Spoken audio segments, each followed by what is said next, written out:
Que la paix de notre Seigneur soit avec vous. Aujourd'hui, dans cette vidéo, nous allons échanger la manière dont nous devons faire pour accueillir notre Seigneur Jésus dans les derniers jours.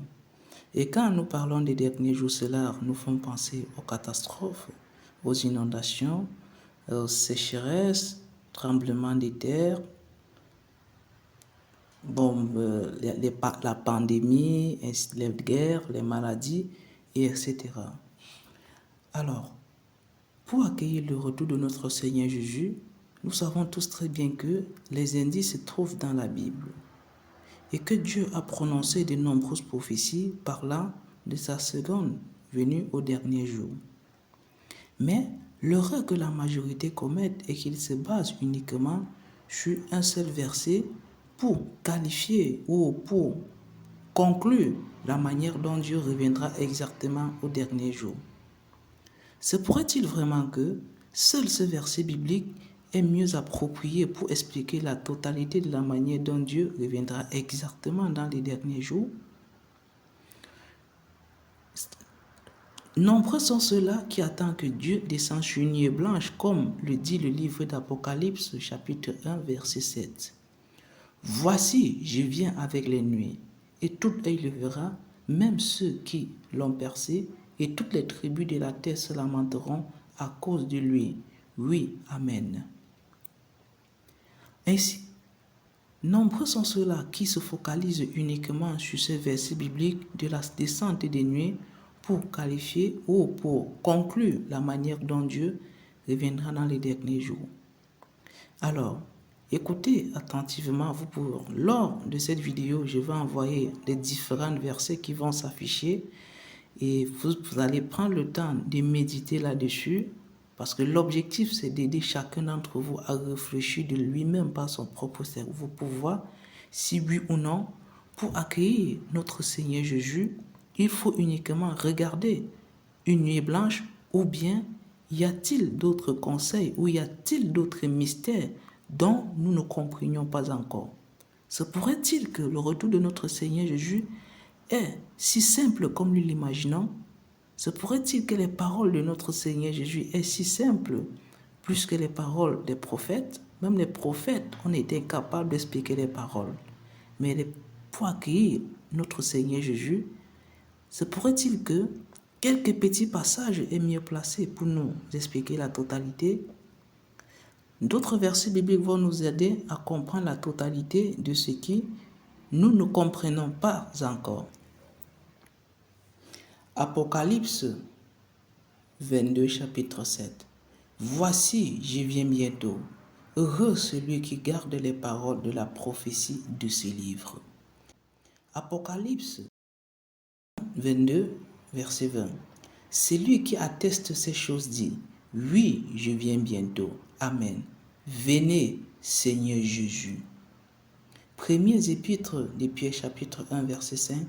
Avoue que la puissance de Dieu garde par la foi pour le salut qui est prêt à se manifester au dernier moment. Apocalypse chapitre 21 verset 4. Et Dieu essuiera toute larme de leurs yeux, et la mort ne sera plus, et il n'y aura plus ni deuil, ni cri, ni douleur, car les premières choses ont disparu. Amen. Déjà, à partir de ces différents versets bibliques, notre Seigneur Jésus a dit qu'il vient bientôt. Non seulement il a annoncé qu'il vient bientôt, il a aussi également parlé que toute chose, tout genre de désastres qui arrivent à l'humanité aujourd'hui, il va essuyer toute l'âme, il va permettre à l'humanité de mener une vie. Il n'y aura plus de deuil, il n'y aura plus de cris, il n'y aura plus de douleur. Car nombreuses personnes meurent aujourd'hui. Lorsqu'il y a une catastrophe, combien de personnes meurent? On n'ose pas imaginer combien de personnes sont en deuil, combien de personnes pleurent à cause de cela, combien de personnes sont...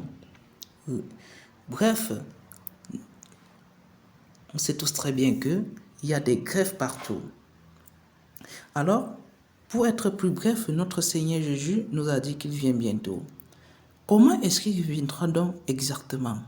En dehors du verset biblique dont je vous ai lu récemment, Apocalypse chapitre 1, verset 7, nous allons maintenant échanger sur d'autres prophéties qui parlent de la seconde venue de notre Dieu dans les derniers jours. Matthieu chapitre 24, verset 44.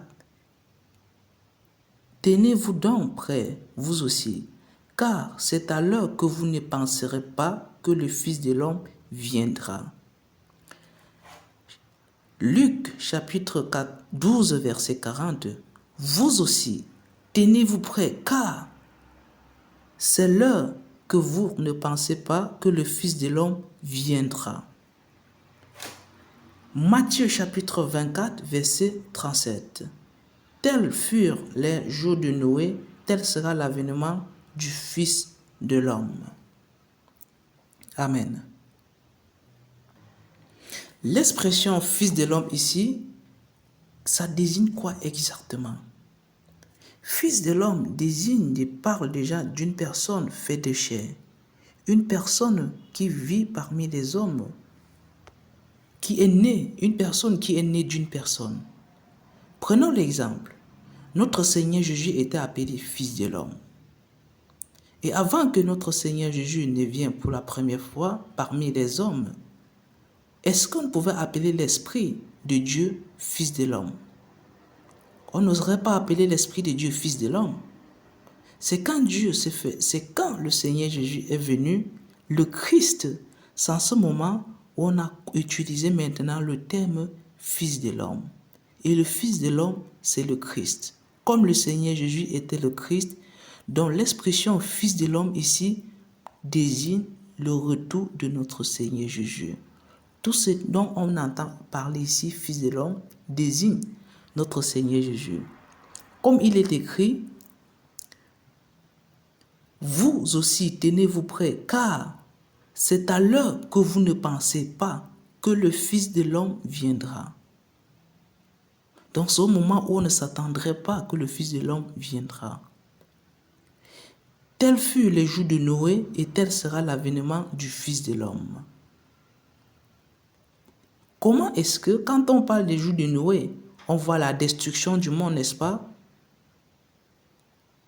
Donc ainsi de même, dans les derniers jours, le monde traverse aussi de nombreuses difficultés. Le monde est détruit, il y a des catastrophes qu'on ne peut même pas énumérer. On ne peut pas compter le nombre de maladies qui ne font que sortir de nulle part. On ne sait pas quelle est vraiment l'origine. Il y a des pertes d'envie humaine chaque jour. Et on dit, tel fut le jour de Noé, tel sera l'avènement du Fils de l'homme. L'expression Fils de l'homme désigne quelqu'un né d'une famille et qui a une humanité normale. L'esprit ne peut pas être appelé Fils de l'homme. Par exemple, puisque l'Éternel Dieu est l'Esprit, il ne peut pas être appelé Fils de l'homme. Certains ont vu les anges. Les anges ont aussi des êtres spirituels et ils ne peuvent donc pas être appelés Fils de l'homme. Tous ceux qui ont une apparence de l'homme, mais qui ont un corps spirituel, ne peuvent pas être appelés Fils de l'homme. Le Seigneur Jésus incarné était appelé le Fils de l'homme et le Christ parce qu'il était la chair incarnée de Dieu.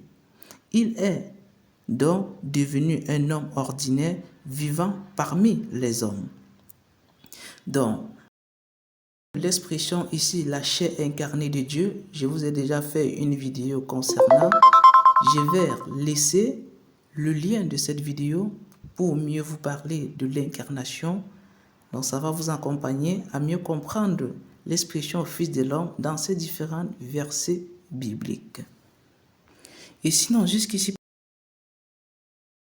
songeons un tout petit peu comment est-ce que le Seigneur Jésus menait sa vie. Est-ce qu'on était capable de lui toucher? Est-ce qu'il était capable de manger? Est-ce qu'il était capable de dormir? Nous voyons bien sûr, lorsque le Seigneur Jésus est venu mener sa vie, il était tellement normal. Il n'y avait rien de surnaturel lorsqu'on le regardait physiquement. Il était né dans une famille, il avait besoin des vêtements, tout comme autre personne. Donc, selon les prophéties de notre Seigneur Jésus, il n'est pas seulement annoncé que Dieu descendra dans un corps spirituel sur une nuée blanche, mais il est aussi également qu'il reviendra en tant que Fils de l'homme. Car il est écrit à plusieurs reprises, car le Fils de l'homme arrivera chez toi à l'heure où tu ne t'attendais même pas. Se pourrait-il qu'il viendra chez toi étant sur les nuées blanches? Nous nous arrêtons là pour aujourd'hui. Je vous dis merci beaucoup d'avoir écouté cette vidéo jusqu'à la fin. Si jamais vous avez des questions, n'hésitez pas à me contacter ou à laisser un commentaire ou utiliser mon lien Messenger pour m'écrire directement en privé. Moi, je vais vous répondre. Ou vous pouvez aussi contacter les personnes qui vous ont envoyé cette vidéo car on travaille tous ensemble pour le même but, vous aider à mieux comprendre la volonté de Dieu. Et disons à la prochaine vidéo, car la prochaine vidéo va nous aider comment devons-nous reconnaître le Fils de l'homme. Lorsque le Fils de l'homme arrivera parmi nous, comment devons-nous lui reconnaître? Et vous auriez certainement très surpris que le Seigneur Jésus lui-même en question a déjà laissé plusieurs indices pour nous aider à lui connaître, car Dieu fait toujours toutes choses. Bon, la vérité ne se cache pas, Dieu a tout dit, mais ce n'est quand on prête vraiment attention à ce qu'il dit qu'on peut comprendre et saisir le véritable sens de ses paroles. Merci et on se dit à bientôt. Amen. Que Dieu vous bénisse. Dieu, tu sais ce que nous voulons. Nous sommes pauvres, misérables, aveugles. Guide-nous, garde nos cœurs. Nous témoignerons de tes actes. Dieu, tu sais ce que nous voulons. Nous sommes pauvres, misérables, aveugles. Guide-nous, garde nos cœurs. Nous te suivrons de plus près.